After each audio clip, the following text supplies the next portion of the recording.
88.5 LP FM, Better Radio. We are back after that short little musical intermission, if you will. We have a very, very special guest with us today, Kate McMullen. How are you today? McMullen. Oh my God! I get that a lot. It's fine. He's Irish, so he usually makes these mistakes. So you guys are all right. Yeah. Okay. What are you doing? What do you need, girl? Her name was written down. I stole the paper. I Whatever. had to write it so I could rewrite it. Dang it! All right. So how are you? I'm good. I'm very good. You're staying here at the farm. I am staying here at the farm. And how long are you here? I've been here for almost 2 weeks. I leave on Saturday. Nice. Okay. Yeah. How did you find out about it? I found out from a poet friend of mine in the MFA program that I'm about to be done with right now. And I don't know if she came here, but she told me about it. She is in New York City now, and sent it to me via Facebook, and I checked it out. And I had told her that I was looking for a residency opportunity that was non-traditional, and that it wouldn't be just a bunch of artists, sitting around and talking about art and living communally. I wanted to live communally with sort of a bunch of different people, and this has been that exactly. It's been a really cool experience. Where'd you grow up? I grew up in Greensboro, North Carolina. It's in the middle of the state, kind of like suburby and artsy and that sort of thing. Both my parents are arts people too. They're theater MFA people. Yeah. MFA. I asked you really. Yeah, I don't know. did. I went to the School of Hard Knocks. I don't know if you are familiar with that place. Yeah, a little bit. Yeah. My parents went there too. Masters of Fine Arts. Okay. Yeah. So. And for fiction, you said. For fiction, yeah. So while you're here at the farm, are you working on one particular project, or do you have a bunch of small author or writing projects you're working on? I usually have a lot of stuff going on, but I wanted to come here and work on my thesis, which will happen. I need to turn that in December. Okay. The third year is basically, it's a 3-year program. A lot of programs are 2, but ours is 3, which is really nice because I feel like if I had just finished my second year, I don't know. I mean, I don't have time. There's not enough time. Mm-hmm. I can relate. Yeah. So now I have this whole year to work on it, and I've got a novel in the works right now. Nice. Yeah. So your first one that you've. I know you're young enough. It's probably your first one, but have you written? I mean, what have you written before? Short stories. Yeah, mostly, I do mostly short stuff. When I started writing, I wrote books. I was into Lord of the Ringsy fantasy stuff, and so I did that just pretty exclusively, and that was sort of like book length stuff, but it wasn't a novel in that I didn't revise it ever or revisit it or think about it structurally and in terms of craft. So I think that this is my first official attempt at a novel. Is that your focus, fantasy? That's your favorite thing to write about, or no? That's how I started. Okay. I still read it. I read the crap out of some fantasy stuff. It's always just good, easy, fun reading. I don't have time for it as much anymore, which is sad. I'm always trying to read sort of my contemporaries and people who are publishing now, so I'm up on what's popular and who's doing the best work. So I'm not as I don't read fantasy as much anymore. But that's sort of how I started, and then I went into historical fiction, and sort of bridged my way into I write about the present, sort of realistic fiction now. I write about the North Carolina mountains a lot. That's what the novel is about. Oh, okay. Yeah. Do you find with him and I, we're just starting. This is our first interview, but we've done 3 talk show style shows. The hardest thing I'm finding is not trying to do something different, still staying within there has to be some frame of a show, but not plagiarizing other people's things and ideas and things and trying to be original. Do you find if you're reading, I guess, certain authors, it must be hard to try to stay away from writing like them. Yeah. Or plagiarizing their ideas. Because everything's been written. Right. You need to find originality. Right. Yeah, it's interesting. So my thesis advisor, I can't talk. My thesis advisor is Clyde Edgerton, who's a big North Carolina author, and he has this thing he tells students all the time that writing comes from 3 different boxes. like your past, what you've read, and your experiences, and like past and experiences being two different things for reasons I currently can't remember. But past being, I guess, like what's happened to other people around you and in your experiences. And so I do find it really hard to, like, I read a book and I'm like, I want to write that book, but I just read it. Like, it's already been written. I can't do that. Well, I wish I had that idea, obviously. Yeah, exactly. But I've found that the like box's advice has been really helpful in that maybe I want to write like a certain style, like a certain person, but I can modify that style with the experiences that I've had and like the thoughts I think in my own head. So that's been really, really interesting to sort of work against that like fear of lack of originality by just sort of using the stuff that it's like a constant battle though. I definitely feel like that struggle is pretty constant, I think. And for most of my colleagues too, like we're always trying to think about what's been done and how can we do the same thing but different. Yeah. It's a lot of work. Yeah. That's the ultimate goal. Yeah. To be successful and original. Yeah.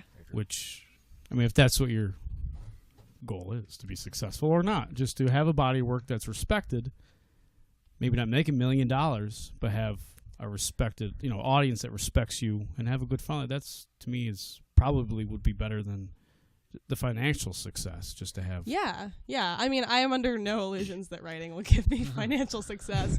A lot of copy editors out there, right? Yeah, is what you're saying? yeah. I work in publicity as well in like the publishing industry, which has been a really great find through the program. We have a small press. I'll rep it real quick. It's called Lookout Books. Take your time and talk. Yeah, we're just we have no time frame here. Yeah, just cool. So relax. yeah, Lookout Books is out of the like under the auspices of the university. It's a not-for-profit, very small press. We do a book a year. Okay. And I just got hired as their publicity assistant, which is definitely something I'm interested in going into in the future. Whether I'm writing the books and people are talking about them or I'm helping other people talk about books, I really want to be talking about books. Yeah. That's the sort of goal in general. And so that's been, working with Lookout has been a really interesting experience in that it's helped me understand that it's okay to not like stress about that success factor. Yeah. I feel successful when a book that I'm helping publicize gets, a review or gets, some airtime on something like NPR or which hasn't happened yet, but I think it will with this one that we're doing in October. I'm really excited. I mean, it's been cool to sort of put my passion for books and talking about books and hearing about books into that sort of space. So it kind of takes the pressure off of me a little bit to like, put out a book that I come to a reading and people show up. I'm not under an illusion that that's like something that happens automatically or that happens even to most people at all. The like writing MFA world is definitely like, it's popular, it's saturated with a lot of people who are doing a lot of good work. And I like the fact that when you get a good agent and you get a good publicist, that's what, that relationship is what, explodes work.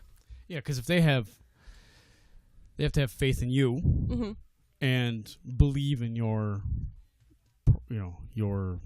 believe in you. Right. Yeah. That you can do that. I mean, obviously, if they're taking you on, I mean, you're paying them, but you're paying your agent, but they still have to help you believe in your goal and give you a little push here and there when you need it. Yeah. Or constructive criticism when you need it. Right. The thing I love about Lookout is that, especially in the publicity realm of it, is that our relationships, because we only do a book a year, which is like unheard of small.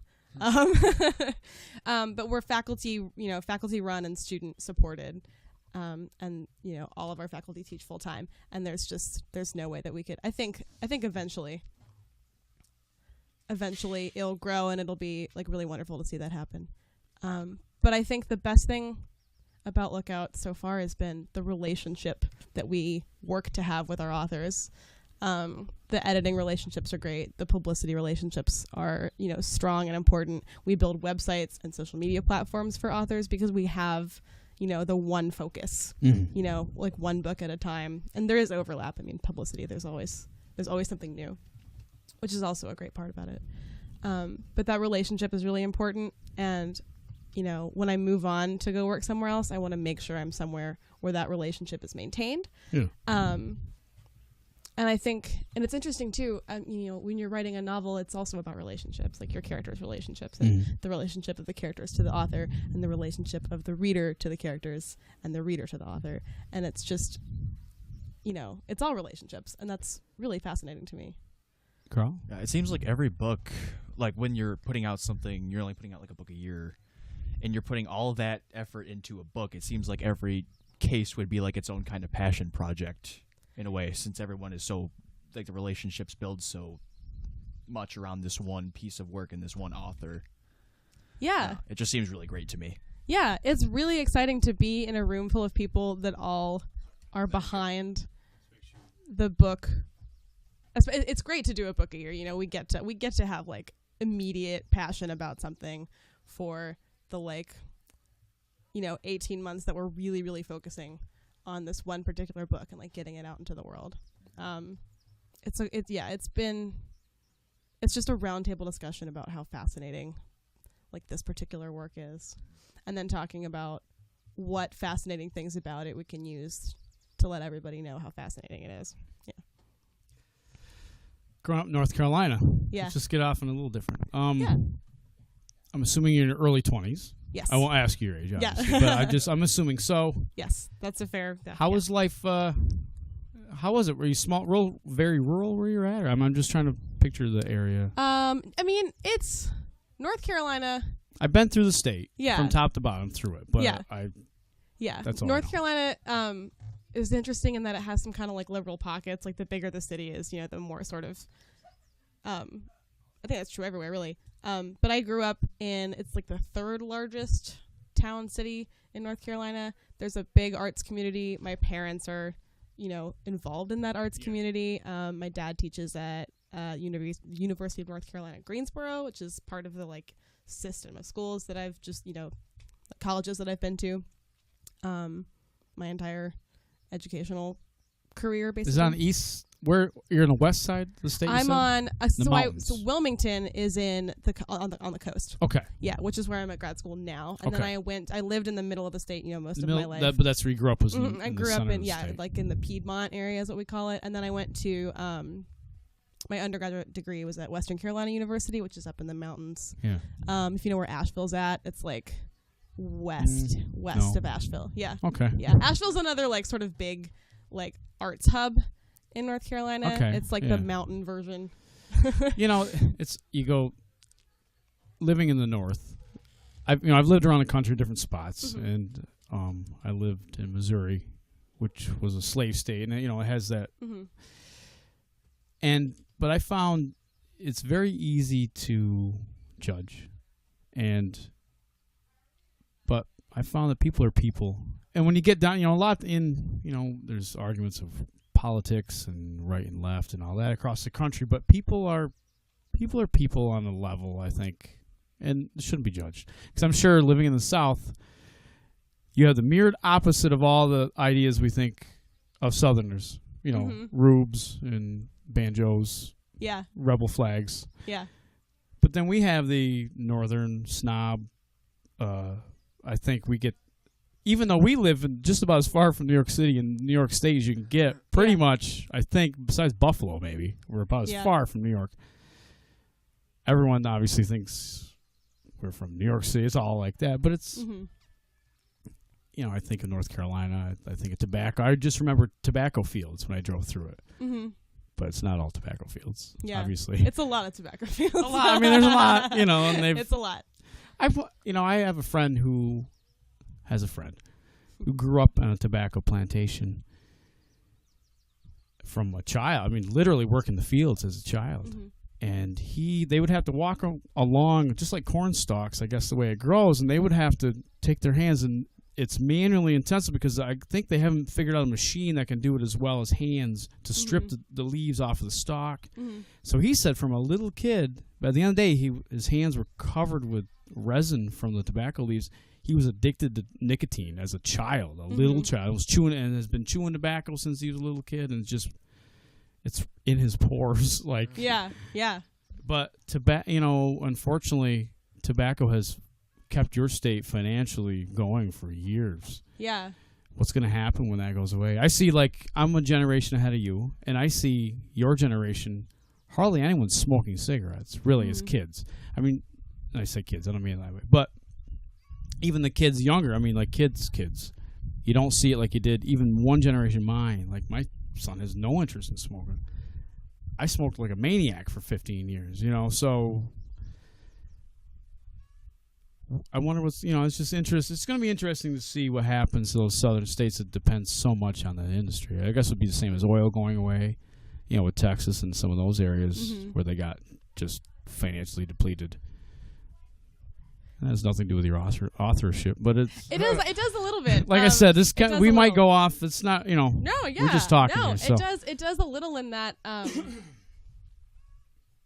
There are places in North Carolina, like where I grew up, that have been able to move. The middle of the state is also like really textile heavy. When I was growing up, a lot of like people's parents that I knew, like worked at textile mills outside of Greensboro, or like the sort of like there's like a Tri-City area there, and there are plants and textile mills and that kind of thing. And so people would work really long hours in these mills and then come home, and then the other parent would go. Yeah. So that's something. There's a lot of mill towns in the middle of North Carolina, and tobacco in the sort of like east and the west. A lot of places where I've lived, sort of the like bigger, less rural locations, have been able to sort of move into the service sector. Like I remember when I was a kid watching the Burlington textile mill like implode. Like we got out of school and we went and watched it. Oh, they literally literally just like brought it down, and they put up like the rest of a shopping mall.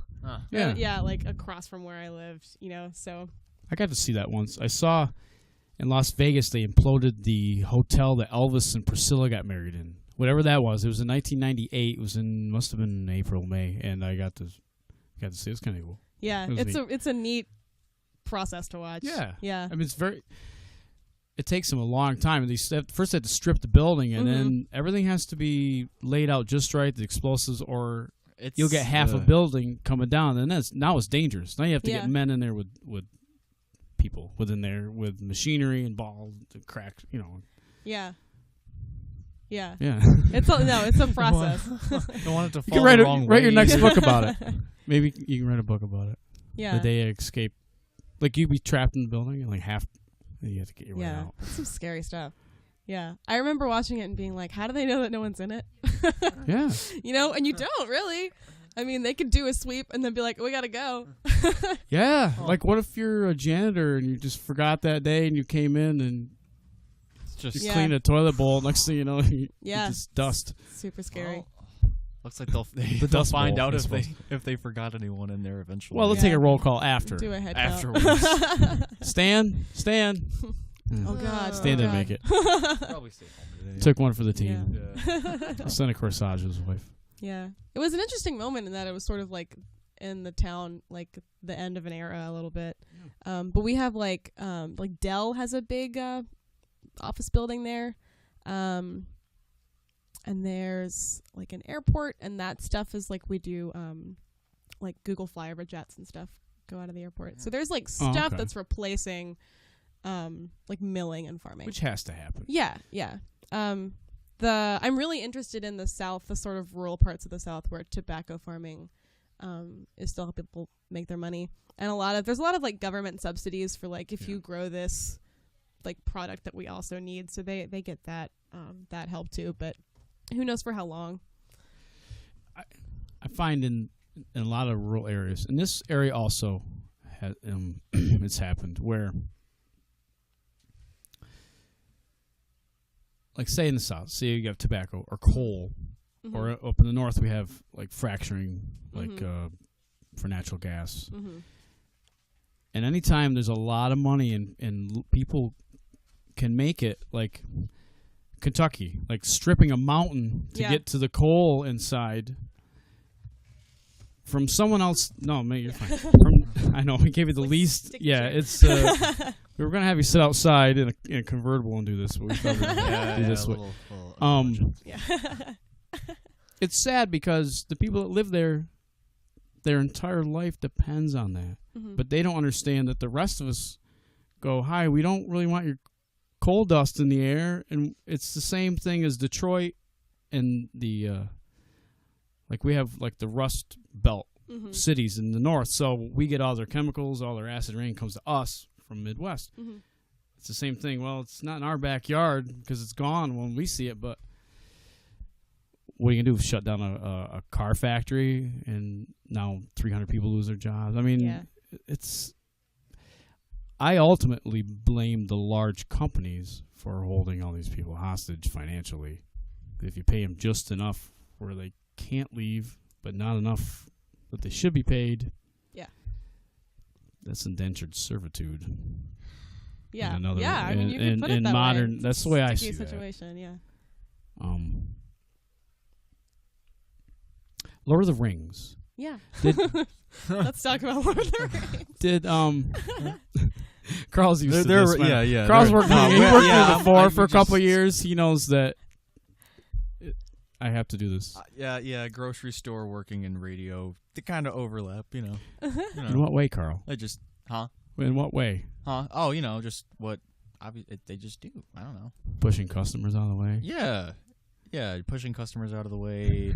I just want to see you jumping. No, I'm just messing with it. I'm actually like it's just go. I can't. I win. That's what I wanted to do, Carl. I wanted to was this your goal? Was this your goal? To really get you dancing around over there. It was fun.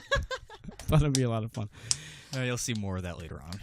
What's his name? J.R.R. Tolkien? Is that his name? Yes. Or L.L.? Yes. Okay. Double R. Didn't that start? That started every fantasy thing that we have today. He wrote. It's like the Bible of fantasy fiction, correct? Yeah, I mean that's Elves how and I all see that it. stuff. Definitely. Yeah. So he and C.S. Lewis, who wrote the Chronicles of Narnia, which is the other big one. I read The Lion, the Witch, and the Wardrobe in elementary school, and it had a large impact as a kid on me. Like it really affected me. Those are such important books. That's the only one I read. Yeah. I didn't read the sequels. Yeah, they get like the world gets like so much bigger and hard to keep track of, even though the books are like little, like skinny. Whereas like Lord of the Rings are huge and cumbersome and. I tried looking at one. There's so many. I made it through 1 1/4 of the trilogy. That's more than a lot of people I talked to about this. Like good on you. That's.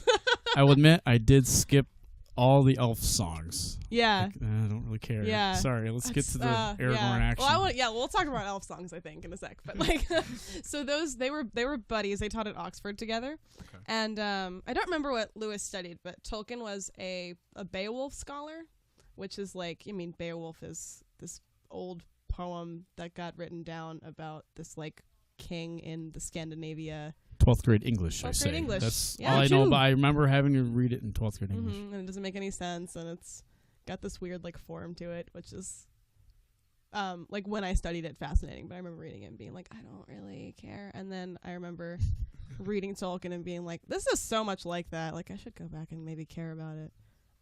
So I respect Beowulf it in was a way. actually the first. Beowulf isn't fantasy in that, like, it's fantasy dragons because, like, dragons and stuff. Yeah, but yeah. it's like, it's like, it's fantasy because I guess that's how we've labeled it. But like, it was a story, and like the Odyssey, even like those old oral tales, none of those are like true in any way. But they're also the other half got historical. written down in the Bible. So we have half we just study as fiction, and the other half. Well, we'll make a religious book out of this. Yeah. Seems like. Right? This is, none of this happened maybe, but who knows? Let's maybe not get into that. But yeah, like I remember just being really taken with the, like, world building was really fascinating to me. And it was amazing that this guy, he wrote languages. Tolkien wrote languages to like support his like system of characters, which is just some dedication. But he was just an author, or he taught also? Yeah, he taught history and like literature. Where did he get all his time? Yeah, I don't know. Who knows? I feel like a lot of people like write stuff in their heads and then they can just like it'll just happen. It's never happened to me. Maybe it will. Maybe it will eventually. Do you write, or do you speak into a recorder, or do you write? Yeah, I write. I know people who record stuff and then write it down. Sometimes if I'm like driving and I think of a thing, like I'll record it into like the voice memo thing in my phone. But I forget to check that. I have like a thing in my phone, like a note thing that I write. You probably have gold in that book. Like Yeah. stuff you've forgotten. Oh yeah. That's fun. You ever go back? Like I have to do it like just for joke ideas and stuff. If you don't write it down, you will forget it. And what was I thinking of? I've had to backtrack like a day, like what I was trying to think of at the time to remember an idea you had. Do you find you obviously then you write when you get it, you have to. You know what I'm saying? Yeah. Sometimes if I write it too short, then I'm like, I don't know what this was. This is Yeah. probably a great idea, but who Letter knows? A. Yeah. I don't remember what I was. And you're like, A what? whoops. Yeah. Yeah, I have like a notebook too. I sort of like take them out of my phone and like put them into this idea dump Okay. book, and then sometimes I'll go back through it if I'm feeling like particularly uninspired. I'll be like, what was that thing I thought of? And then go back into that. Do you find if you're writing subject A and you think of an idea off subject, do they ever mesh? Like you go, wait a minute, that would work in this. Oh yeah, it's been interesting doing the novel. I got really interested about two-thirds of the way through the first draft. And like I say draft, but it didn't have an ending and it still doesn't, so but whatever. And I got really interested in flash fiction, which is like 1,000 words or less. I tend to do like 500 word things, and it's just like how much story, how much character can you fit into like a really short amount of time. Because I find a lot of the stories that I write are like people in a scenario, like how are they operating in this scenario. And so doing that in a really, really short space is really interesting to me. And so I thought about, I was sort of like running low on ideas for content for this novel. And I was against flashbacks for a while because I didn't think that would like serve the narrative at all, and it might get confusing. And then I was like, whatever. So what I did was I took that sort of flash fiction, like packed lots of stuff happening, and turned those into like small flashbacks about like two characters. So only these for background on the character. Yeah. Okay. Yeah. So the novel starts in this one girl, like at the beginning of the novel is no longer alive, but she can be a character in these flashbacks through like the head of the main character. I gotcha. So I wanted her to like have a voice, but I didn't want to like, How much of the story? So she's a third of the story, but she's not actually represented in present time, only in flashback. Is that what you are saying? Maybe not a third, but like, so I was working about a third of the way through this. Oh, thing. okay. I was like, I'm gonna start like sprinkling some of the stuff in. Okay, I got you. So she happens, like with my main character in a couple of scenes, sort of like sprinkled throughout the current plot, and I don't really have like an order to them. They don't go chronologically at all, but they do a little explaining of other stuff, but I wanted it to just sort of be I'm interested in place and like evoking place, and the mountains are such an interesting like culture that I want those sort of, they're kind of dreamy in that like this person isn't alive, it's in the past, but it's also like this character thinking about the past, and so I want them to be sort of out of time a little bit. And I think that like I can fit stuff about like the weird kind of mystic mountain culture in there. Yeah It's been good. It's been like helping the book when I can't think of something to write. I'm like, I should do a flash thing about like this character and this character, and that's been a good way. And I don't even know if those will stay in as they are now, but it's been like a really good source of just sort of like, I gotta get something done today, like let's do this. But it's been good. I want to remind everyone you're listening to 88.5 LPFM. We are having a conversation with Kate McMullen. She is an author. She is here for a couple weeks, and she's from North Carolina. Carl, play a little music for a minute. I want to take a can you come back and talk for a few more minutes? Yeah. Okay. We'll take a quick 5-minute break. Let her. I gotta get a drink. You want something to drink? Yeah. We'll just water or something. Yeah. We'll take a minute, throw on some music, man, and we'll be right back. We're good. Excuse us. That was my man Billy Preston. Listen, there's nothing better than Billy Preston to bring us back in. Yes, absolutely. Except for quiet Billy Preston. Yeah. Should I recap or should I keep going? I don't know. I'll recap. Not the whole thing. Not the whole thing. The beginning of your sentence. Yeah, maybe. yeah. Okay. All right. Anyway, senior thesis. So I'm currently doing a I will be doing a senior thesis, and I'm in communications, and I'm always interested as to how the thesis, what is it? The theses, the thesi, Theses. Yeah, theses. Maybe? Jesus Christ. Yeah. It might, I think Yeah, so. that's definitely That it. sounds- I'm just not. Who knows? Yeah, I'm just. How come it's not I'm cactuses? I'm just not here. Anyway, what are you writing your thesis on? So the creative thesis is the novel for me. Oh, really? Okay. Yeah. So on and I'll do also an exam that's basically 2 big essays. Okay. That's more like academic. But the cool thing, I thought about doing an MA, which is a non-terminal degree, and and then I would be looking at other people's creative work, which I do, but already published stuff. Mhm. The MFA, because it's fine arts, is a group of my peers talking about work that we're producing. Mhm.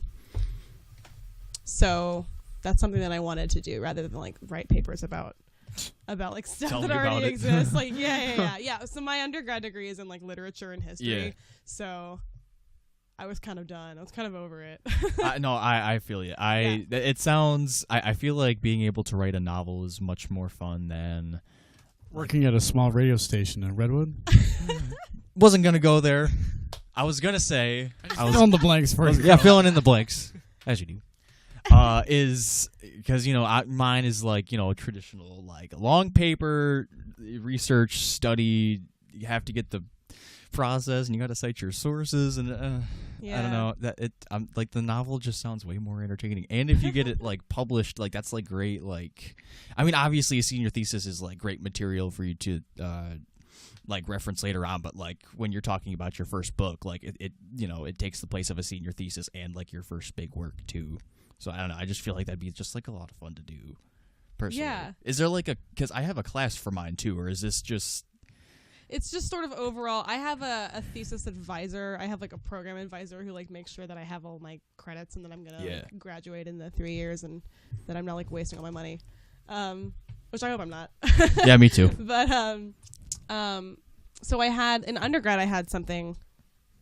I had we had a capstone thing that was a class. Yeah. And this is sort of I meet with my thesis advisor on terms that we discuss. Cool. Because grad school, it has to be so much more independent because there's such a wide range of people that we're all ages. Some of us have jobs. I have an assistantship job with the university and look out books, but it still takes up my day, and then I do class. So yeah, the versatility of that I think comes out of that sort of structure, I think. But I meet with him, and my roommate who's also in the program with me, we have the same thesis advisor, and so we all get together and talk shop, which is really great to do that sort of casually and outside of a classroom. We do have long form narrative classes where we all are working on something big and long, but mostly it's forms classes where we're reading other people's books, and then short workshop classes where we're reading other people's short fiction. Some people do turn in novel chapters, but I find that hard to do to critique if you don't have a context for it or whatever. Yeah. So it's not a class per se, but it is there's some structure to there's it. structure. And for me, and we have deadlines, our first draft is due this day, and then we take the MFA exam, which is 2 essays that talk about it asks us, I'm pretty sure to and I haven't seen it, but it asks us to place our work in the context of what's happening. So that's a bit more academic and sort of an artist statement kind of thing that we produce over a weekend and then turn in. And then I don't know where I was going with that. But yeah, so we have classes that help us structure long form stuff. Where do you vet your stuff? like, do you have a good friend that you let read? Who do you let read your material first to critique it for you? It's funny, like being in school and doing workshops, it's sort of like the class, like I'll turn it in and I'm like, this is new. Or, but sometimes I do. My roommate and I have become each other's readers, definitely. We write very different stuff. We both write fiction. Are you honest? Is it hard for you to take? If you really are strongly, say you want the character to go a certain way, and you're really strong, I mean, is it hard when somebody says, well, you know, it probably would work better if he did this, or will you ever listen to their advice, or there's a case-by-case basis? Yeah, definitely case by case. I have learned, I don't want to say who to listen to, even though I just did, because that sounds kind of harsh, but there are definitely people who, even if they write stuff that's not like mine at all, like there are other Southern writers in the program who I listen to maybe less sometimes than I listen to people who are coming from outside that sort of style of writing or subject of writing. My roommate also writes about the South, but she's writing about like Virginia, which is really different. She writes stylistically in a different way from me. She's also a really good editor. Like she's looking into going into like copy editing and developmental like big book editing at like a press and that kind of thing. So she's really good at giving advice. A good editor or like somebody who's a good reader for you will give you advice that is in a, how do I want to say this? It's in a way that's like, this is what I'm seeing and you can take it or leave it. Okay. And it's also like you have to learn when you're looking at other people's work that you admire that it's not your work. You know, it's like if you see a character doing something that seems uncharacteristic of that character, you can point it out, but you can't say I think this should happen. What you can do is I think this is uncharacteristic of this person, and then let them do sort of what they will with it. Okay. Yeah, because I guess it would be like being a musician or any art where you have an image in your mind, and I think when you achieve the perfection of your art is when you can produce exactly what you have in your brain, which I think is very hard to do. I think it's the hardest thing to. What's the word I'm looking for? Translate, I guess, exactly what you mean, I guess, verbatim what is in your, like guitar, it'd be like a guitar player in the music world trying to find a certain sound of his guitar and honing all his instruments and things to try to get the same sound he hears in his head to come out on the recording. And I guess it would be when you're painting your picture, you want people to see what you're saying. But obviously they're not going to. And that's the great thing about a book. I'm going to see a totally different image, but understand exactly what you mean. But yeah, it's an interesting, like when you just say you describe a tree, or just basically you just say a tree and not describe it. I have an image, you have the image of the same tree, unless you say it's a fir or whatever it is, but it doesn't matter because we both know it's a tree, and it just helps me build my idea of what your world is. Yeah. I mean, a reader comes to a work, even nonfiction, comes to a work with preconceived notions of stuff that they've seen. And if you say, I mean, I like to be specific, especially because I write about place and sort of a specific thing. So I'm like, that's like a chestnut tree. So that's, I guess, yeah. I mean, how steeped in the details? Like, you ever? Oh, I'm sure you're aware of John Clancy. I've read a lot of his novels. The first half is just minutia of details. Yeah. But you need it for the second half of the book when the adventure starts, I guess, the action.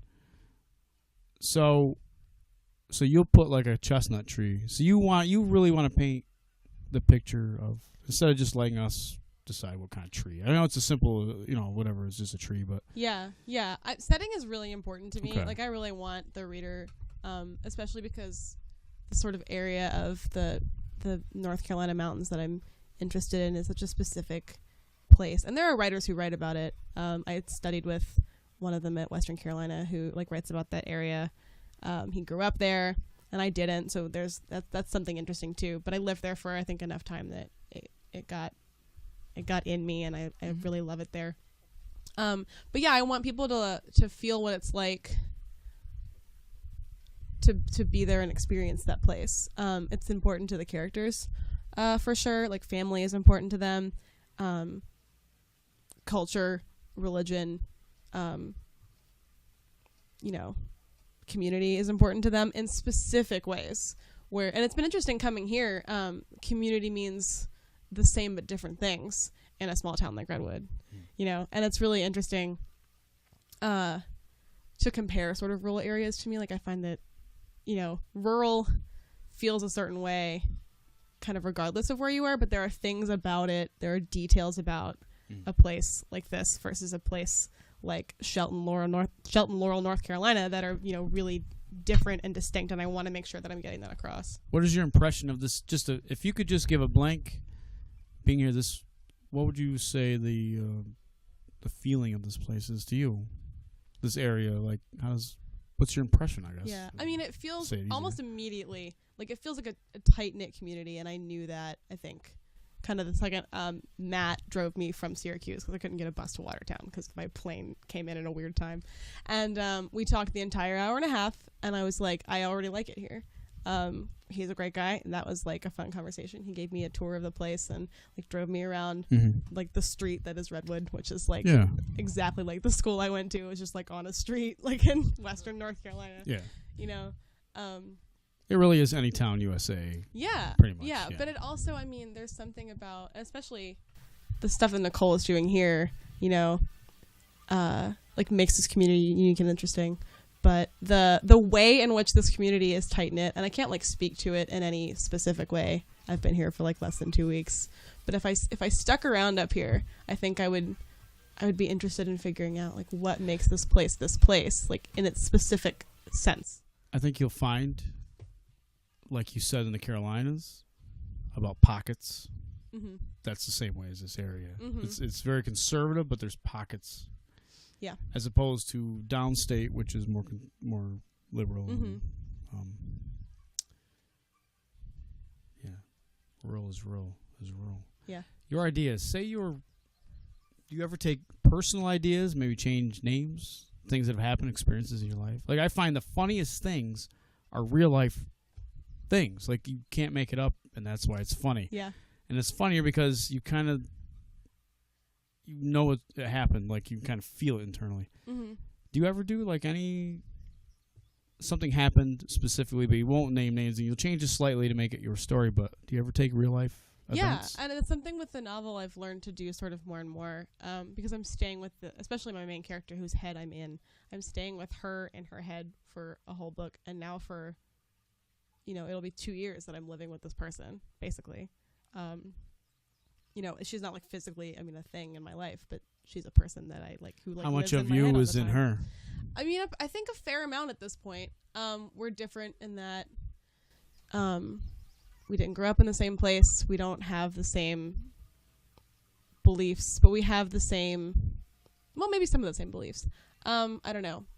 It's been really interesting, I will say, to like take experiences and thoughts and feelings that I've had and translate them to another person, like to give them to another person, and then see like where she takes those ideas and where she puts them, like sort of in the narrative, like where do they become relevant to her as the story is unfolding.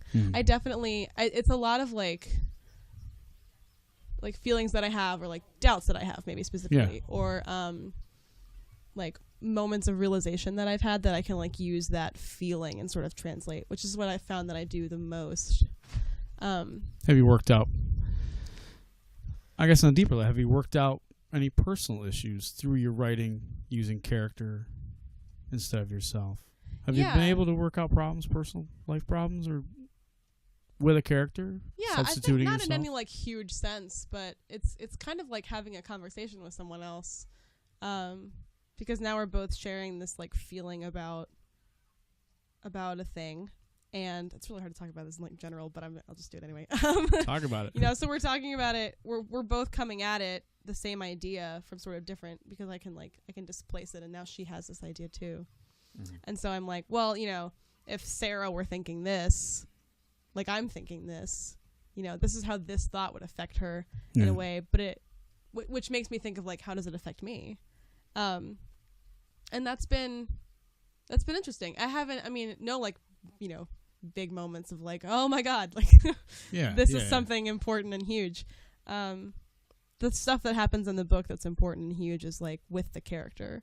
Like, this is what's going to make this character, you know, do XYZ or say XYZ that'll, you know, create this next plot point. So you bring some of your strength as a woman and some of your weaknesses as a woman. So there's in your character, she's human, you know, but not but also, like, I guess you could like with songwriting, you're bearing your soul. Do you feel like that? Do you ever feel like sometimes you're exposing your naked soul a bit to the world? And that the novels, is that hard to do that? Yeah, to let people in a little bit because you're giving your private thoughts to the public. It can be hard. I think the great thing about fiction is that it's fiction, you know? So I don't have to say, like, specifically, like, you know, this, like, horrible, awful feeling that this person is having, like, came from me. Or this, like, wonderful, amazing feeling this person is having came from me. Yeah. I don't have to be specific, which is great. But I can also, like, change that opinion or that feeling or that scenario or that moment. You know, I can change it. I have to fit the character. So I can do that and get distance from it. Sometimes it can get a little weird, but I've like been lucky to have a really good group of people that I can talk to in class and that kind of thing, which is the good thing about writing a book with lots of opinions in like an MFA, like academic setting, is that, you know, it's a little bit too like a support group. Mm-hmm. Yeah, so that's been good. It's nice to have like-minded people that you can all prop each other up and help. Yeah, it's interesting. So, like, speaking of like songs and soul bearing, there's a lot of music in the book, and that's been really fun to like share with people. Americana? Carl's into Americana. He knows Americana. Yeah. So the family that this book is centered on is they live in this like area in Madison County, North Carolina, which is really famous. And I'm realizing it's just like in North Carolina, maybe not even famous, but like I understand it as like a place where a lot of like ballad singing happens. So they're old like British like child ballads basically that came over with the like folks who came down through Appalachia like hundreds of years ago. And so they're like, you know, 8 or 10 families who still like pass these songs around, and they're like, you know, 200, 300 years old. Really? Yeah. And they're just you can find like songs like them in like, you know, sort of old English ballads. So a lot of them that whole area was settled by the English and the Irish. Mm-hmm. Lots of like Celtic folk up there. That is the basis for bluegrass and country. Yeah. So there's a lot of bluegrass and old time is up there too. Yeah, and with the South with slavery and the blues, I mean that's why Memphis became ground zero for rock and roll, because you just had such it all conglomerated at once in the 50s. But the early makings of bluegrass, it's all from the settlers from England and Ireland. Yeah, and the banjo, which is not like an instrument that white people knew about until that area was like settled by folks who had slaves. So it's a really interesting mesh too. Yeah, and bluegrass and old time are like fascinating to me. And ballad singing is I think, to me, I don't know, I explain it to a lot of people like a stripped down. It's just, you know, it's just voice, you know. So there's no instrumentation. No instrumentation to ballad singing. Okay, yeah, and I have like old time and bluegrass that they exist in the book. My main character, like her brother plays banjo, like, so there's like lots of. Yeah. It's you know, it's an environment where music happens a lot, and it's cool that it's music that very few people know about. Yeah. You know, like even in just sort of like North Carolina, 4 hours away from like where this stuff happens. So I found out about it through sort of living up there and meeting people whose families have done this for years, and taking classes and that kind of thing. So I got really interested in ballad singing, and when I was trying to think of like, what do I want to write a book about? I want to write a book about this area. I was like, I want to write a book about a girl who does this and who like holds it like even closer to her heart than I do. you know, as somebody who like adopted it as just like, this is a cool thing that people should hear about. And there have been books like novels about that center around ballad singing, but not to my knowledge, unless there are, and I just don't know about them. Not to my knowledge, like present day, like the state of present day ballad singing. Yeah. So that's I wanted that to be sort of like, because I'm interested in place and like how it feels to be there, and so I wanted that to be sort of like underneath the book a little bit, that sort of like musical desire. And like it's been fun to share that sort of thing like with my class of like people who I just sort of like see every day, and they're like, can you explain to me like what this is? And it's been really fun to be like, yes I can. You come from a big family. I come I mean, you mentioned your parents, but yeah, so it's my parents and my brother, and my mom has a big like Irish Catholic family, and my dad has a smaller Midwestern family, Lutheran family. He grew up in like St. Louis, Kansas City, like that area, and then moved around a lot. So my mom's side of the family is quite large. Like people I haven't met. But my immediate family it's like the four of us. So not really, but in a way. Is your brother older or younger? We're 14 months apart, and I'm older. Is he in school too, or Yeah, he just finished at Catholic University of America in DC, and he's up there. He runs logistics for Zipcar. Okay. Yeah, so he does like very opposite the thing that I do. Yeah. Yeah, and like he'll maybe get an MBA, who knows? But he like loves that kind of not like numbers crunching, but like managing people, and he did like brand ambassador stuff for them for a while too. So like being on the ground and like talking to people, which is something I like to do too. But I definitely need to then like go write about it. Yeah. Yeah. You've been listening to an interview. Where's the paper? Kate McMullen. Sorry. Yes. And she's staying here for about another week or so. You said. Couple days. Yeah. A couple days. 4 days. Thanks for coming in and doing this with us. We really appreciate it. This is our first interview ever. Thanks a lot. We got about an hour of audio, and we're gonna have it on YouTube and tonight, hopefully. Hope so. Hopefully, Carl can put it up. He says skeptically. And Hope so. if Carl could make that happen. Yeah. But thank you. This is nice. Thank you. Thank you. Yeah, this we was appreciate really fun. it. Someday, when you write your first novel, Yeah. sign it, send it back, and we'll stick it up in the Yeah. studio. Oh yeah. Send us a nice signed copy. Yeah. Do you have a name yet? I am Kate A. McMullen. I'm a middle initial author, Okay. as we say. And the book does not have a name. That's right. I guess Yeah. the title, I should say. The Sorry. title. Yeah. I've been. It's funny. I've been like playing around with stuff here. Right now, it's like tentatively called like the name of the town, which Okay. is from the book of Judith in the Bible. Okay. The name of the town is Bethulia, which is like creepy sounding and fun. So that's like I just, love all of my. That's a band name. I like any Yeah. name that's odd like that. It's great. Yeah, just like so that's the working title of it, and like as it is, like a name of a lot of things. It probably won't stay, but Nice. yeah. Thank you. Thank you. Very much. We appreciate it. Yeah. Carl, you anything anymore? I wish. I mean, see, I was trying to think of questions to ask the whole time, but this was like, it felt so natural. I was like, I didn't want to just get in on it. This is not natural. I don't know what I'm doing, Carl. Dude. That's what you hear It loud. doesn't feel that way. Where'd you grow up? Where do you want to be in 5 years? This is cliche. I felt like we got into a groove. I don't. Yeah. No, that's exactly what I'm I don't talking want to about. speak for how I'm great like, this was. but- Speak for yourself. We don't know what we're doing. This is pretty good. Yeah. Okay, well, throw us on some music. We'll get out of here for this. And thanks again. We will have this posted. Give them everything, Carl. Where can they find out? Everything. Find all this stuff. All this stuff. Let 'em know, You man. can find all of this stuff. Well, okay. Facebook.com/WBTS Better Radio. We put our stuff up there sometimes, or we'll share links on there at times. Also, more importantly, actually, if you want to see this stuff, YouTube.com.